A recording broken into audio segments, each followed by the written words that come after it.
देश में कोरोना की दूसरी लहर ने कहर ढा दिया था। रोजाना कोरोना मरीजों की संख्या में वृद्धि हो रही थी।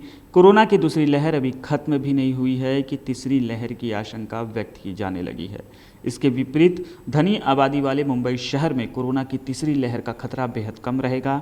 Tata institute of fundamental research centre के शोध में यह जानकारी निकल कर आई है।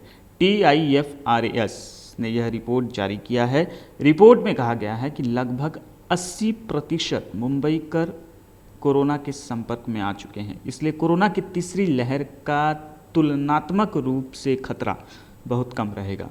रिपोर्ट के अनुसार इस 80% में 90% जनता झोपड़पट्टियों में रहती है, जबकि 70% लोग इमारतों में रहते हैं।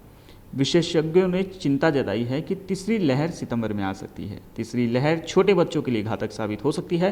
पहली लहर में बुजुर्गों, दूसरी में युवा सबसे अधिक प्रभावित हुए थे। इसलिए आशंका है कि तीसरी लहर बच्चों के लिए खतरा बन सकती है। Tata institute of fundamental research में कहा गया है कि कोरोना को 17 महीने हो चुके हैं। शुरुआती चरण में जिन्हें कोरोना का संक्रमण हुआ था और जो ठीक हो चुके हैं, ऐसे लोगों में एंटीबॉडी कम हो गई होगी। डॉक्टर संदीप जुनेजा ने कहा कि ऐसे लोगों को भी तीसरी लहर से खतरा हो सकता है। इसके अलावा मुंबई के जिन 20% नागरिकों को कोरोना का संक्रमण नहीं हुआ है, उन 20% लोगों के वैक्सीनेशन पर जोर दिया जाना चाहिए।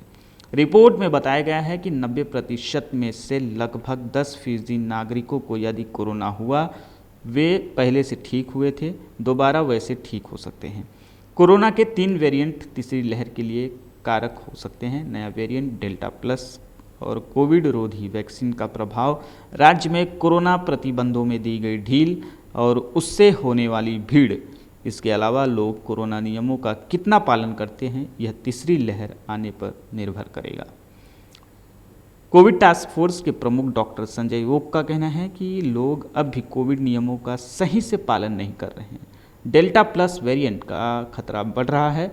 उसके बाद भी यदि कोरोना नियमों का ठीक ढंग से पालन किया जाता है तो कोरोना की तीसरी लहर का खतरा कम हो जाएगा। DRV न्यूज़ के लिए राहुल पांडे की रिपोर्ट।